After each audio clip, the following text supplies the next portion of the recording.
Bismillah, assalamualaikum warahmatullahi wabarakatuh. Ketemu lagi dengan Kang Ali. Alhamdulillah sekarang kedatangan keris dari Madura, Kamardikan. Ini namanya keris Galaxinom.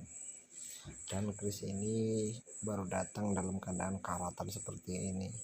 Jadi teman-teman bisa merawat keris secara mandiri, jangan takut dengan keris.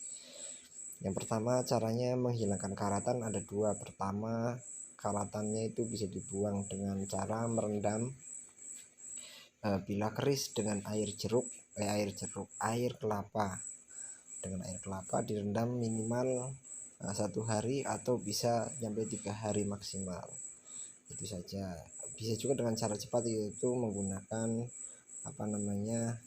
menggunakan UGD.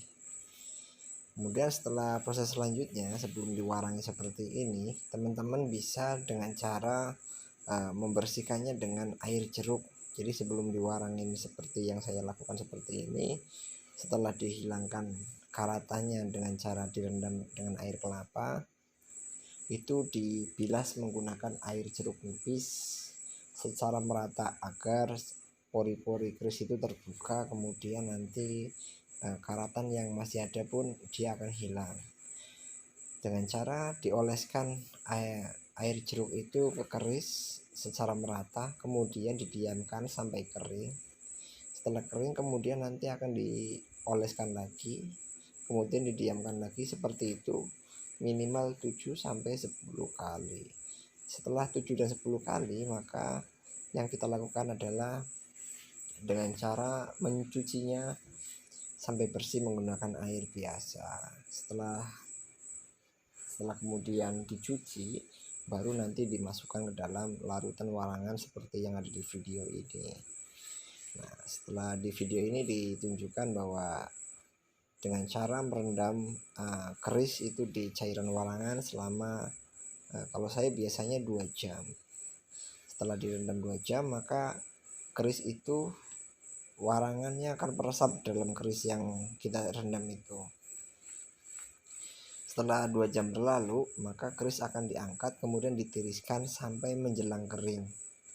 Ini sampai menjelang kering. Nanti setelah menjelang kering itu baru nanti keris itu akan dipijat terus. Dipijat fungsinya agar menyatukan antara cairan warangan dan bilah keris. Jadi nanti yang teksturnya terbuat dari baja dia akan berwarna hitam, dan yang terbuat dari nikel dan meteorit dia akan berwarna putih seperti yang ada di video itu.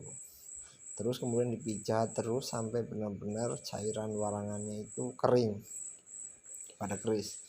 Nanti akan seperti ini. Kalau setelah menjelang keris itu akan seperti menjelang kering dia akan seperti itu. Kemudian setelah menjelang kering, teman-teman bisa rendam lagi keris selama 45 menit.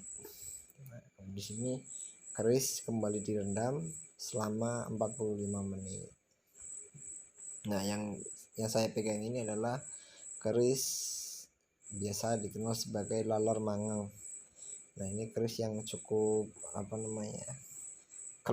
keleng itu hitam, keling itu seperti itu, dan gagah sekali ini. Ini bilahnya sangat tajam di kedua sisinya, kemudian sangat lancip sekali.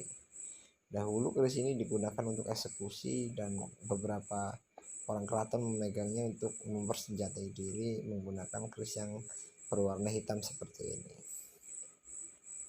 Perlu diingat bahwa cairan warangan itu cukup berbahaya karena berbahan dari arsenik, kemudian dengan fermentasi air jeruk ini yang akan menjaga agar bilah keris tetap tidak karatan dalam waktu yang lama.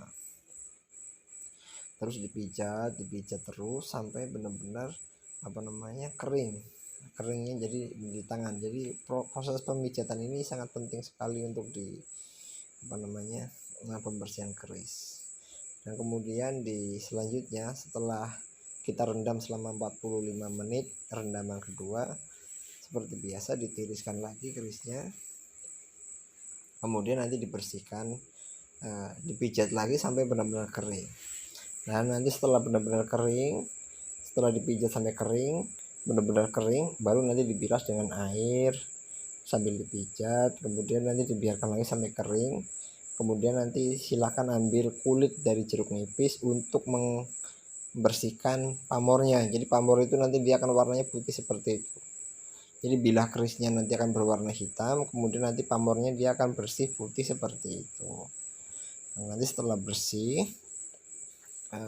putih karena pamornya putih karena air kulit jeruk, baru nanti dioleskan dengan minyak yang biasanya anti karat. Nah, ini seperti itu. Jadi keris itu menjadi sangat indah. Dan salah satu fungsi warangan juga memang digunakan untuk melindungi bilah keris. Selain untuk memperindah, warangan juga bisa untuk menjaga bilah keris agar dia tetap tidak lapuk dimakan usia. Nah, ini sangat luar biasa. Jadi orang-orang tua kita dulu mengajarkan bagaimana cara mewarangi itu sangat luar biasa. Nah, buat para pecinta esoteris, saya termasuk pecinta keris yang esoteris. Jadi saya hanya mencintai bilahnya, ketajamannya, kemudian teksturnya yang sangat luar biasa. Karena untuk membuat sebuah pamor di dalam bilah keris itu membutuhkan teknik lipatan yang tidak mudah. Jadi keris itu dipanaskan, setelah dipanaskan nanti dicampur dengan nikel atau meteorit juga, kemudian nanti dipanaskan, kemudian nanti ditumbuk sampai gepeng, kemudian nanti dilipat lagi, ditumbuk lagi sampai gepeng sampai ratusan lipatan, baru nanti akan muncul pamor seperti ini.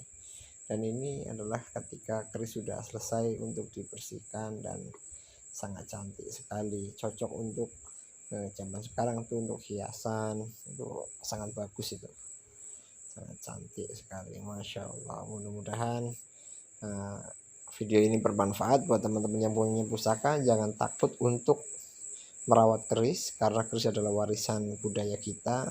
Orang-orang tua kita dahulu membekali kita keris sebagai senjata untuk membela diri, untuk mempertahankan diri. Dan sekarang keris sudah diakui oleh UNESCO dari tahun 2005 sebagai salah satu warisan budaya Indonesia yang sangat luar biasa. Bahkan keris mengalahkan beberapa senjata tajam di dunia ini melalui uji coba puntir gitu. Masya Allah. Mudah-mudahan dengan video ini teman-teman jadi semangat dan untuk berani untuk membersihkan keris yang ada di rumah kita masing-masing, agar keris itu tidak menjadi kotor dan berkarat, terbengkalai begitu saja. Jangan takut, selamat mencoba. Assalamualaikum warahmatullahi wabarakatuh.